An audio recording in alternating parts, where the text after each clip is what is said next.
Hey guys, welcome back to the channel. This is a project that I've been really looking forward to and really dreading at the same time. I'm a little over halfway done with it now. It's going a lot slower than I expected, but it's going to be awesome, I think, when it's all finished. I want to show you what I'm doing here. This is a very high-end, tedious, technical installation, so I've got a lot of tips and tricks for you on how to do a really accurate job on something like this in a really fast time frame. I'm gonna give you a quick overview of the design concept we're shooting for here. Our interior designer has this all drawn out, basically giving me an idea of what they want with the sizes of the slat beams. I'm gonna call them slats, beams, etc. I'm not really sure what the technical term for them would be. But here you see, we've got a 2-floor elevation here. These go all the way up. We've got a seam at the bulkhead here, and they carry through all the way to the second floor. They're 3.5 by 9.25 inch beams with a 2-inch space in between. Now I know a lot of you guys are watching, you've already seen this, and you're already about to have a spaz attack considering that I've installed these. There's only a 2-inch space in between here, and you're thinking, how on earth is the painter going to finish these things? Well, I had a couple options. My initial thought as I planned over the last couple months and thought about how I would execute this detail was that I would install every other beam, I would dry fit every other beam and basically make it removable. That way the painter would be able to apply stain and clear coat and have a little bit more space. As I thought it through, I realized he's gonna have to pre-finish these sections. I'm gonna have to dry fit them. He's gonna have to pre-finish them. And I'm gonna have to be able to nail that end cap on pre-finished. Didn't feel good about that. I just didn't think we were gonna get a great result. I called a meeting with the painter. We took a look at it. He saw exactly what I was going to be doing, and I asked him, can you finish this? If I install all of these, will you be able to get a nice finish on the inside? He said, yes, we're going to go with that. I think it's going to be all right. No matter what, there was going to be a compromise, whether it's a little bit more difficult to finish with them installed, or if it would have been more difficult later on installing every other beam basically further down the line in the process. So this is what we're doing. I'll let you know if it was a bad decision. These are all stain grade poplar. I had to order 10-foot plywood in order for it to work out here.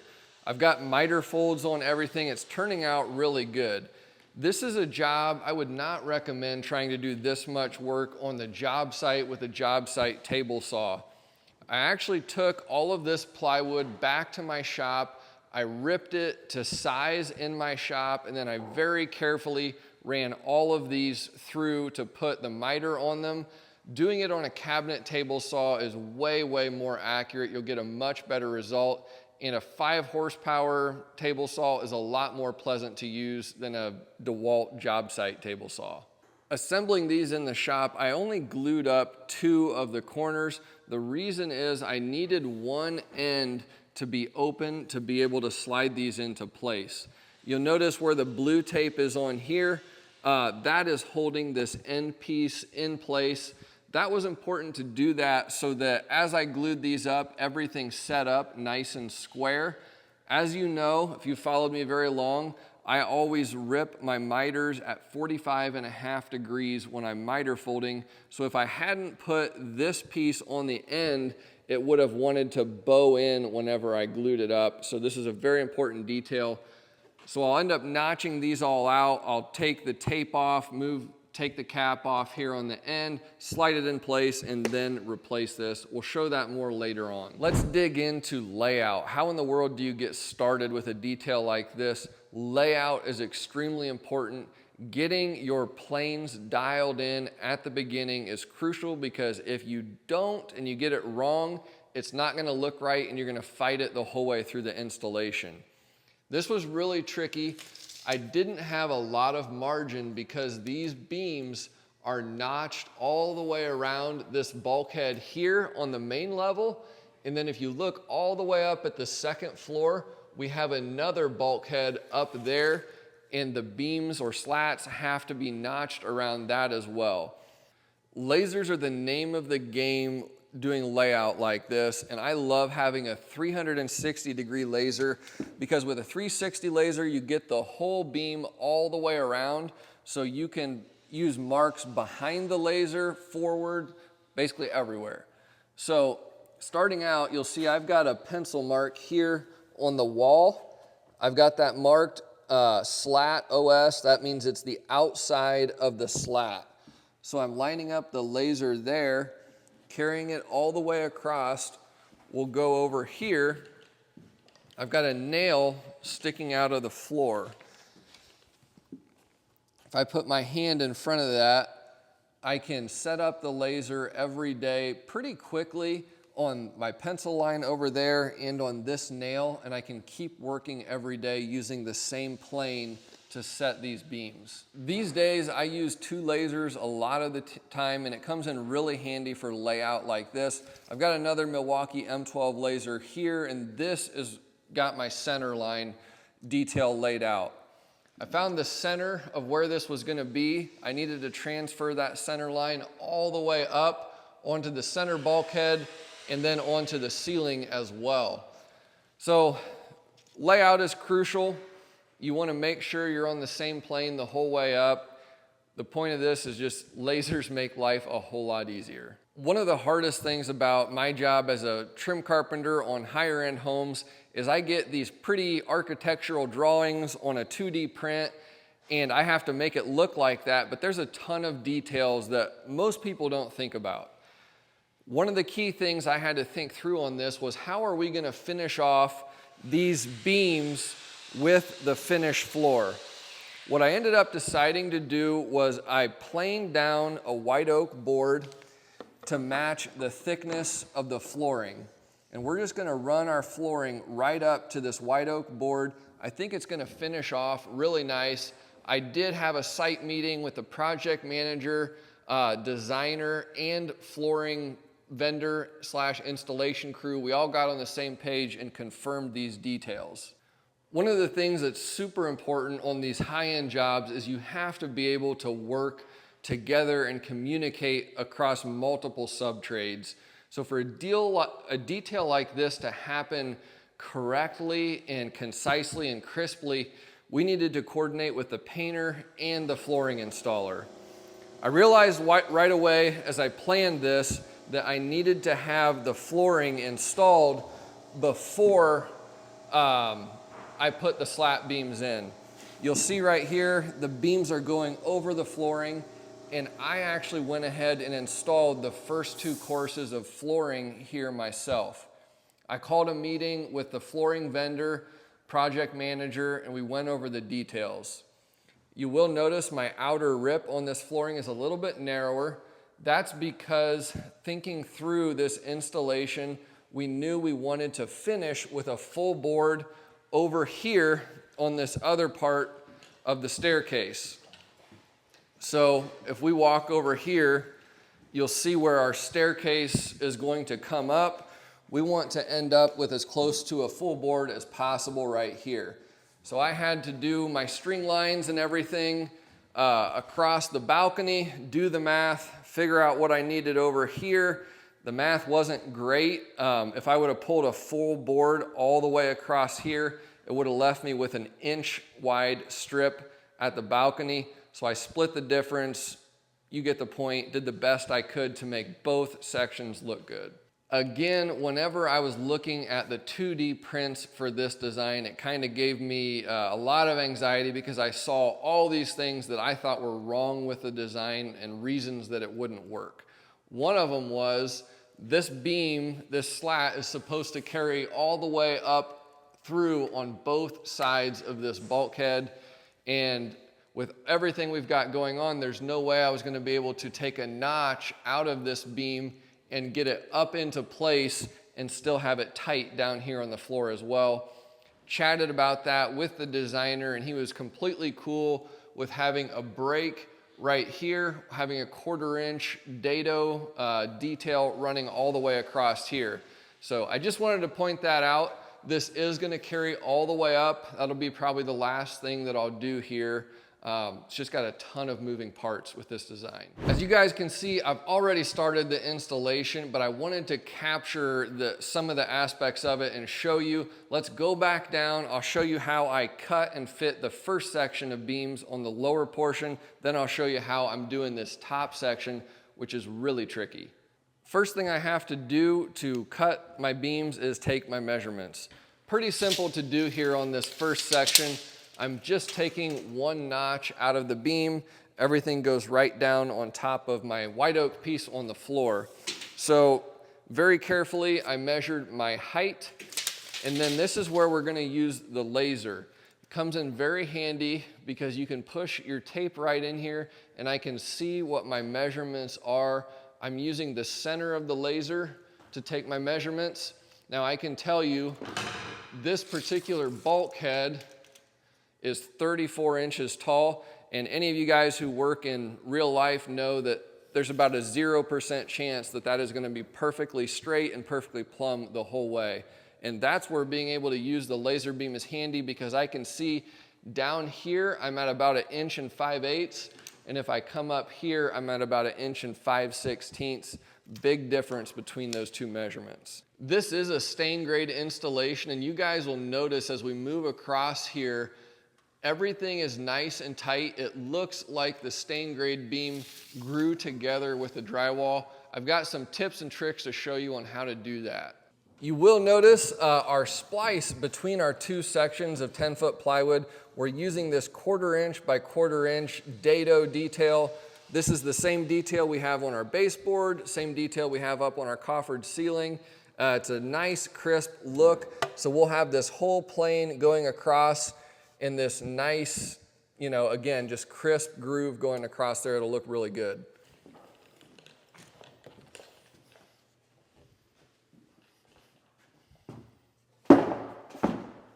Normally when I pre-assemble beams like this in the shop and I'm minder folding, I like to leave them dry in the shop and then sand everything in the shop. I was kind of in a rush. I glued all these up and built them one morning and just threw them in the van and brought them to the job site. So these haven't been detail sanded yet. So I'm pulling the tape off here on the job site. So you'll see at that corner, there's a lot of glue that needs to be sanded off. We'll take care of that right now. I get questions a lot. Hey, what kind of tape are you using these days? Most of the time now I'm using not strapping tape anymore. I have this heavy duty Duck brand packing tape. It works really well. It's a little bit thicker than a lot of packing tapes, but if you run first a few sections of tape perpendicular and then run them across your miters, it works out really well, and it peels off pretty easily without tearing into a bunch of pieces. So that's what I've been doing. It is very important when you're working, especially with stain grade material, and you're using tapes, that you always sand after you've applied the tape. It does leave behind a little bit of sticky residue, but you hit it with a sander quick and all of it disappears. One of the most important decisions I made months ago as we were designing this was to use plywood instead of 1x material. When you use plywood, it's engineered, it's perfectly flat, it's easy to machine, it's gonna stay perfectly straight. If you're gonna use actual hardwood material and order 1x, you're gonna have to deal with cups, bows, twists, turns, all that different stuff. This is a lot easier to work with. Unfortunately, I ordered this from my material supplier and I was a little disappointed with what I got. A lot of it had a very ugly veneer with these white strips. It just was not veneered very well at all. I ended up sending some of it back and getting new. I had to cut out a lot of sections. The nice thing is, because these are so close together, I made sure that my end pieces have a good color, and then I put these uglier sections with that whiter color towards the inside. The other big problem I had, this particular plywood had a very, very thin veneer. So much so that if you sand it much at all, it's very easy to sand through that veneer. So it was absolutely critical to mill all of these miters perfectly straight and consistently. That way I didn't have to over sand any areas. If I did have to over sand, you'll get a dark area, and I'm trying to find it. If we look down here, this was a lower grade area of the plywood. I barely touched this with the sander, but you see that really dark area there? That is because the veneer is so thin that just even light sanding made it really ugly. The good thing is we have a very dark stain color going on this, so it's not gonna matter too much. This is the 14th beam I'll be cutting on this lower section, so by now I know all of my measurements by heart. I'm gonna get this thing notched out and I'll show you how to install it. Here's a little quick tip. I am using my miter saw to make most of these cuts. You really want to have good technique with cutting plywood because it is gonna wanna chip out a little bit. I'm making sure the front facing side is facing towards me. That way the blade is pulling the material back in and I'm not gonna get a bunch of chipping on this edge. So let's go ahead and make our cut here. You'll notice my technique. I'm gonna come across, which is gonna reduce any of the chip out and pull out. I'm gonna come across the front and go down. Then I'm gonna push it down and the blade is then gonna be pulling the material up on this underside, which again is gonna reduce chip out. And then on this back side, I'm just gonna cut very slowly and carefully, again, to minimize the amount of chip out that I have.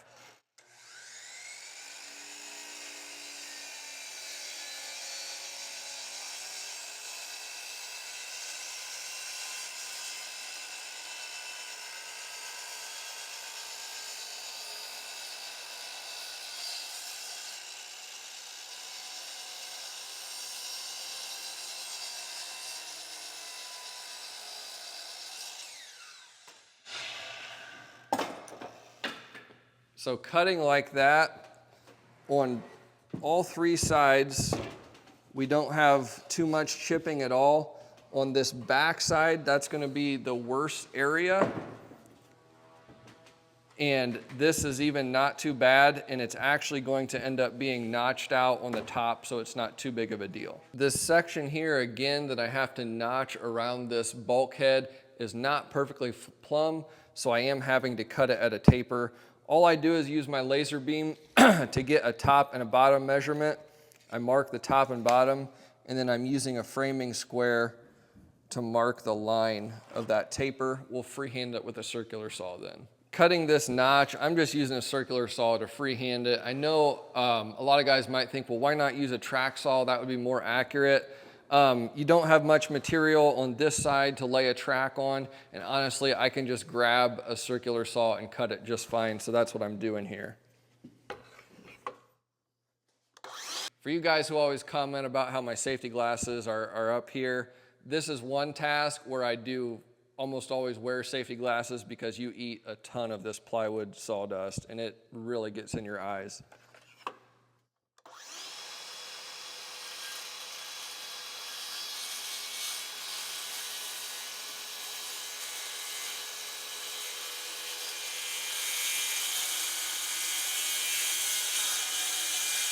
We've got our beam notched. At this point, I'm gonna go ahead and take this cap off that I was talking about that is on here, but it's not actually glued. It's just on here loosely.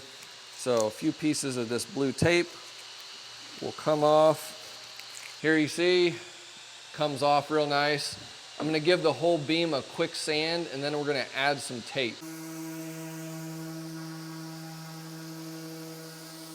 You will notice here, this whole connection looks seamless. There's a reason for that. It's actually caulked to the wall.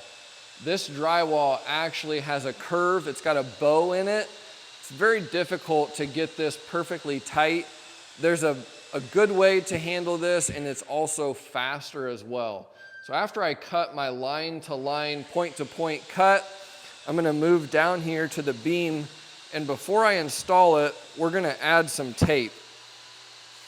Just some regular painter's tape. And I'm going to go along these connections that are going to go tight to the wall. and add this tape because, again, this is stain grade. So I can't just caulk this and pull a line of caulk. That would get onto the stain grade wood. So by taping it, I can caulk it and then pull the tape off and have a perfect line. So we're gonna add this tape all the way around. One of the other reasons I'm doing this is the painter's job is absolutely gonna suck. Whenever they have to try to cut and caulk and stain and cut paint lines in between all these beams, anything I can do to help them out now. This might take me a little time. It would probably take them 10 times as long to deal with a bad joint that needed caulked later down in the process because it's in between these beams. So it's treating others the way you want to be treated, the golden rule. Just trying to look out for the guys who are going behind me. These beams themselves are pretty stiff and strong. They don't really need much reinforcement on the inside. So I've just got blocking top and bottom, and that's plenty.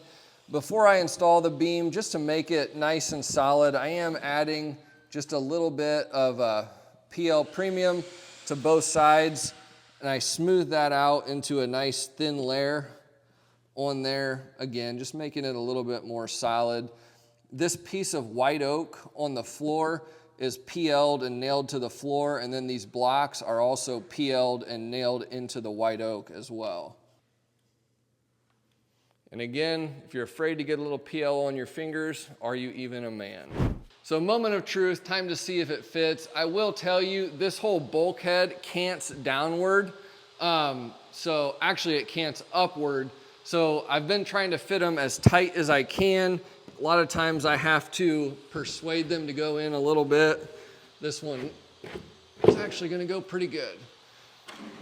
So take our rubber mallet up here, little tap, tap, tappy. That looks real good. This is also a good time to point out we're on our last beam on this bottom section.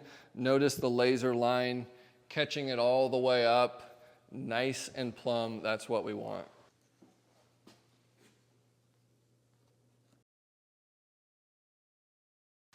Big key here is not to over glue these miters. I do apply glue to both sides, but you don't want a bunch of glue squeezing out. It makes a mess. You have to sand all that off then, and it'll make the joint not want to go together as tightly. So getting just the right amount is key. Got both sides glued. I'm gonna set it on here. Now to do this quickly, there is a technique to it that I found is the fastest. I'm going to align one whole side first and then come back and do the other side. To me, it goes very quick doing that.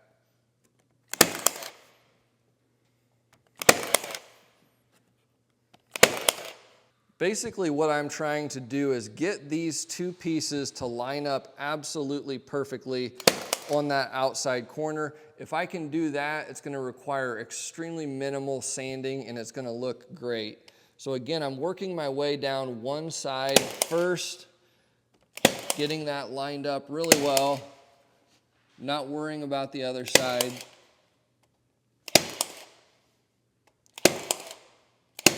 In Milwaukee M12 pin nailer, best thing since sliced bread, absolutely love this. I've been using it for days, all on the same 3.0 battery, it goes forever. We've got one side nailed off. Now we'll draw our attention to this side. You'll notice this corner is not aligned very well. This piece is too far in, this piece too far out. To fix this, we're going to use a clamp, put it on this outside corner, and draw this together. Most of the time that corner will line up really well. If you need to, you can even tap it with your rubber mallet a little bit. Then if you can come around to this outside here, you'll notice that that's nice and tight and crispy. We'll go ahead and nail that and work our way up and down the beam until everything's perfect.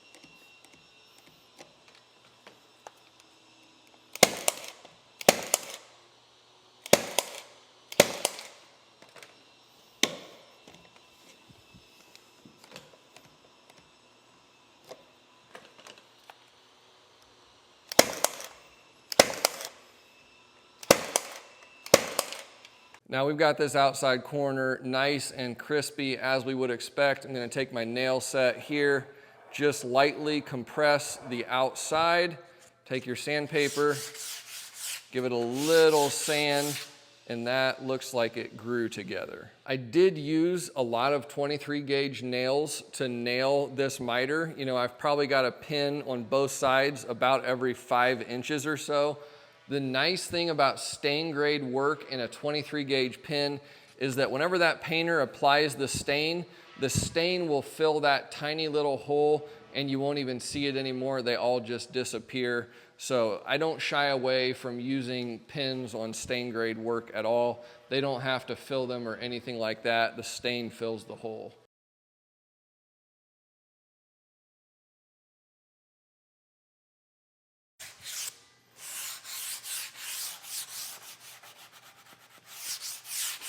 Now I mentioned before the tape, I mentioned that this drywall's got a little bit of a curve in it. Here's how we're gonna use this tape. The tape is a straight line. Now what I can do is I can take a little bit of caulk, run it down this side, and I'll actually do the underside here as well because this wasn't perfectly straight either. Trade tip, if you wanna make your finger nice and slick, spit on your rag a little bit and it'll glide across the drywall much better. So I want to pull this caulk line super tight. I'm going to come up here. Again, I'm going to push my finger in as hard as I can and pull that super tight again. And what we'll do is immediately take our tape, peel that off. And now I've got a joint, a connection where it looks like the stain grade wood grew perfectly together with the wall. It also, I take control of the fact that the painter has to paint that now. If there is caulking in there, it's white, it's gotta be painted. I know that this is gonna turn out really good if I take control of this part of the process. The other thing is it's making it easier for the painter because there's just not a lot of space in between all these. So by giving them a perfect product to start with, makes it easier for them. It ensures that I get the result that I want. All right, guys, so we've got the bottom row completely in now. I already have a few installed up top. I'm gonna move up there next. It's crazy how long this takes though. Just for some perspective, I've trimmed medium-sized houses in the same amount of time that I've spent just on this detail so far. People don't realize how long things take to do high-quality custom work, even when it looks really simple at first, but it takes a lot of time. So this is why it costs money. But let's move up top. I'll show you what I'm doing up there.